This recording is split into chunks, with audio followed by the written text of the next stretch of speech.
Hello everyone, my name is Viraj Tira. Welcome back to my channel.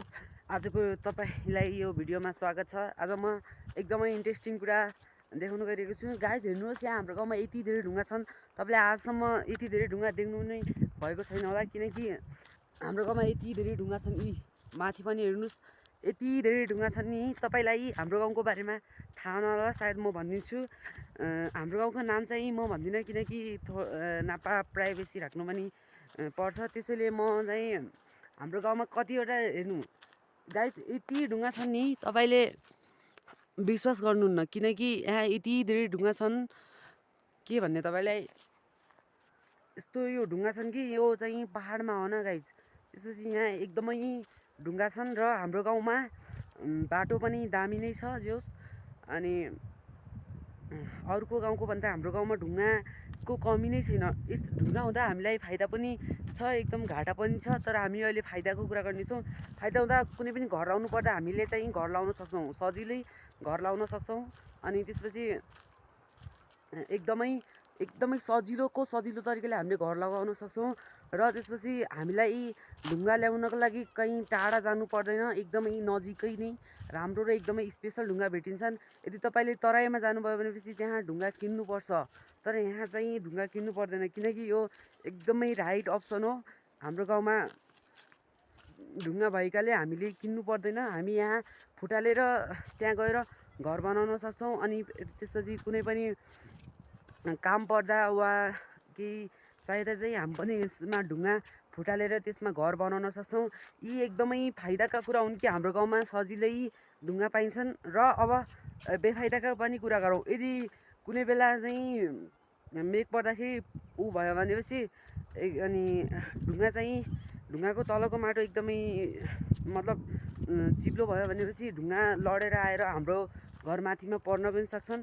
तर ढुङ्गा चाहिँ माथि पहाडतिर छन् भने घर चाहिँ तलतिर छन्, त्यो चाहिँ एकदमै डरको कुरा हो। किनकि ढुङ्गा फिस्लेर चाहिँ त्यहाँ गएर आफ्नो घरलाई ओद्याउन सक्छन्, खतरा पनि छ र एकदमै फाइदा पनि छ। किनकि कुनै पनि कुराको फाइदा र बेफाइदा दुवै हुन्छ होला, सायद हुन्छ। त्यसैले त्यही कारणले चाहिँ एकदमै राम्रो छ, फाइदा पनि छ र घाटा पनि छ गाइज। आजको लागि यति नै। यो ढुङ्गा हेर्न सक्नुहुन्छ तपाईँले, यी माथि देख्न सक्नुहुन्छ। यी घर चाहिँ तल छन्, यी तल हेर्नु, त्यहाँ घर छन् भनेपछि यता चाहिँ यति धेरै ढुङ्गा छन्। यो उत्रो ठुलो ढुङ्गा छ, किनकि गाई जस्तो गाह्रो छ। तर पनि तपाईँले देख्न सक्नुहुन्छ उताको ढुङ्गा मात्रै यत्रो ठुलो छ कि त्यसलाई चाहिँ देख्ने बित्तिकै तपाईँको चाहिँ दिमाग हल्लिन्छ होला, किनकि त्यो ढुङ्गा एकदमै ठुलो छ, एकदमै यत्रो ठुलो छ कि तपाईँलाई देख्नुभयो भनेपछि एकछिन फिदा हुनुहुन्छ। त्यसैले म तपाईँलाई त्यहाँ लिएर जानेछु र भिडियो एकदमै इन्ट्रेस्टिङ हुनेवाला छ। यी बाटो पनि हेर्न सक्नुहुन्छ तपाईँ, कस्तो छ। खासै राम्रो त छैन, तर पनि ठिकै हो। यी गाइस उता छ, तर अहिले म तपाईँलाई देखाउँछु। ल, म अगाडि जाँदै गर्छु। यी तल देख्न सक्नुहुन्छ तपाईँले, त्यो द्याराको यस्तो म जुम गरेर देखाइदिन्छु। यी द्याराको रुख पनि छ र त्यसपछि उता त्यहाँतिर चाहिँ जङ्गल छ। र अब हामी उता जानेछौँ। उता एकदमै दामी छ, त्यहाँ पनि एकदमै ठुलो ढुङ्गा छ। यी माथि हेर्नु, त्यो चाहिँ गडुल हो, यसले चाहिँ एकदमै दामी तरिकाले उठ्छ यो गाइस। त्यो ढुङ्गामा न, सबैभन्दा ठुलो ढुङ्गामा, त्यो चाहिँ ढुङ्गामा चाहिँ देउता अनि त्यसपछि पहिलाको एकदमै दामी स्टोरीहरू छन्। म तपाईँलाई सुनाउँछु। पहिला चाहिँ त्यो ढुङ्गा नजिक चाहिँ बस पार्क थियो भन्थे, अनि त्यहाँबाट यो ढुङ्गा माथि कहाँबाट लोटेर आएको भनेर भन्ने गर्थे। तर खासै यस्तो नहोला, मैले कसैलाई धेरै सोधेको छैन गाइज। म तपाईँलाई सोधेर भन्नेछु। यी हेर्नु गाइज, पर हेर्नु, कति ठुलो छ। अहिले म तपाईँलाई त्यहाँ यताबाट पहिला माथि जाऊँ, माथिबाट अनि त्यसपछि तल आएर हेर्नेछौँ। एकदमै ठुलो ढुङ्गा छ गाइस, यस्तो ठुलो छ नि तपाईँले के भन्ने। अब हाम्रो गाउँमा यस्ता ढुङ्गा छन् नि। यी तराईमा त यस्तो ढुङ्गा किन्नुपर्छ, तर हाम्रो गाउँमा ढुङ्गा त किन्नु पर्दैन, एकदमै सजिलो भइरहेछ। र एकदमै यो सजिलो हुनु पनि के राम्रो कुरा त हो। यस्तो ढुङ्गा भगवान्ले यहाँ, यो चाहिँ प्राकृतिक हो, जस्तै नेचुरल हो। अनि त्यसपछि नेचुरल चाहिँ राम्रो हुन्छ, तपाईँलाई थाहा नै छ। त्यसैले म तपाईँको अगाडि नै पर त्यो ढुङ्गाको अहिले ऊ बताउन गइरहेको छु। ल भिडियोलाई एन्डसम्म हिँड्नुलाई त ल जाम है। कत्रो ठुलो छ यार गाइज। यति तपाईँले देख्नुभयो भनेपछि त्यहाँ खासै तपाईँ चाहिँ सक्नुहुन्न होला, कत्रो ठुलो छ।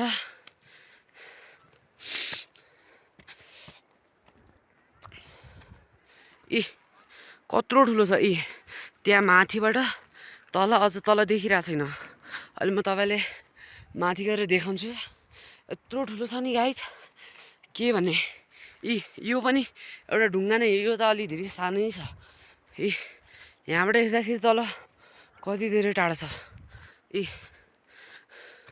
गाइज म माथि गएर नै देखाउँछु है तपाईँहरूलाई। यस ढुङ्गाको बारेमा चाहिँ केही एकदमै मिस्टिरियस कुराहरू पनि छन् गाइज, किनकि यहाँ एकदमै देउताको बसोबास छ अरे भन्ने मान्नु छ गाइज। कति अग्लो छ तपाईँले यहाँबाट देख्न सक्नुहुन्छ, एकदमै अग्लो रहेको छ। गाइज त्यहाँ पनि देख्नुहोस्, त्यहाँ पनि ठुला ढुङ्गा छन्। अहिले राम्रोसँग देखिरहेको छैन, तर पनि ढुङ्गा धेरै नै छन् गाइज। तल देख्नुहुन्छ, तल पनि हेर्नुहोस्, तल पनि कति धेरै ढुङ्गा छन्। गाइज यो चाहिँ देउताको ऊ हो, र त्यसपछि त्यहाँ चाहिँ के उडिरहेछ गाइज। म तपाईँहरूलाई यसैबाट गएर तल पनि देखाउँछु। एकदमै ठुलो छ गाइज, तर पनि म यसै उता गएर त्यसलाई देखाउँछु। तपाईँले राम्रोसँग हेर्नु होला है गाइज। भिडियो हल्का लामो त भएको छैन, तर पनि लामो भयो भनेपछि माफ गरिदिनु होला, किनकि ढुङ्गा त यस्ता छन् नि तपाईँलाई हिँड्न पनि गाह्रो भइरहेको हुन्छ यत्तिकै, के भन्ने।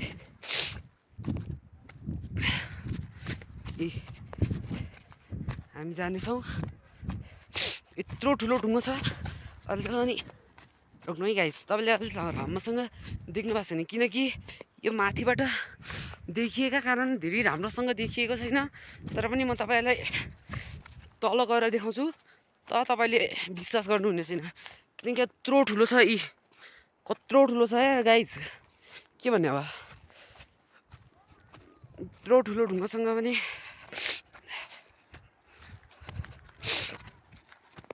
रोक्नु है गाइज। सायद ड्रोन भइदिएले हामी उताबाट देखाइदिन्थ्यौँ, दामी हुन्थ्यो, तर ड्रोन नै छैन, के गर्ने। तपाईँहरू सपोर्ट गर्नुहोस्, त्यसपछि मेरो सब्सक्राइबरहरू बढ्यो भनेपछि म गाइज हेर्नुहोस् कत्रो ठुलो छ। तलदेखि माथिसम्म हेर्न सक्नुहुन्छ। कत्रो ठुलो छ। यो चाहिँ माथि छ नि, त्यसको बारेमा एकदमै दामी स्टोरीहरू छ, किनकि एक फेर पहिला अरे एउटा मानिस चाहिँ माथि त्यहाँ दुध खान लागेको थियो अरे। त्यसपछि यो ढुङ्गामा माथि त्यो सेतो छ त, त्यसमा चाहिँ दुध हाल्ने सबै थियो अरे। त्यस बेला चाहिँ एकदमै त्यो दुधमा चाहिँ के भएर लोटेर आएर यहाँ माथि त्यहाँ चाहिँ दुध फालेर त्यो बटको तल झर्दा पनि त्यो फुटेको थिएन अरे के गाइज। यस्तो स्टोरी छ, यहाँ भन्नु पनि छ। र गाइज माथि देख्नु सक्नुहुन्छ, त्यो चाहिँ एकदमै ठुलो झन्डा हो, र ठुलो एकदमै ठुलो छ गाइज। तलदेखि माथिसम्म राम्रोसँग हेर्नु, एकदमै ठुलो छ गाइज। देख्न सक्नुहुन्छ हाम्रो गाउँमा यस्ता दामी दामी ढुङ्गा पनि धेरै छन् गाइज। हेर्नु न माथि देख्नु, त्यो चाहिँ दही हो कि दुध बसालेको भन्ने मानिन्छ गाइज। खै यस्तो भ्यू आइरहेछ, माथि त दामी छ, तर पनि हामी पनि तपाईँहरूलाई देखाउने छु, राम्रो छ गाइज। यत्रो ठुलो ढुङ्गो छ, यत्रो ठुलो ढुङ्गोसँग त म आज भ्लग बनाउन आइदिएको गाइज। आजको लागि यति नै। यदि तपाईँलाई यस्तै हाम्रो गाउँका एकदमै मिस्टिरियस चिजहरू र एकदमै राम्रा चिजहरू हेर्न मन छ भनेपछि मलाई सब्सक्राइब गर्नुहोस्। मैले चाहिँ हाम्रो गाउँका अनि त्यसपछि घुम्न गएका भ्लगहरू अनि लाइफस्टाइल भ्लगहरू लिएर आउने नै छु। तबसम्मको लागि हस्त धन्यवाद। च्यानल को सब्सक्राइब गर्न मत भूलना, ठीक है ना। ओके।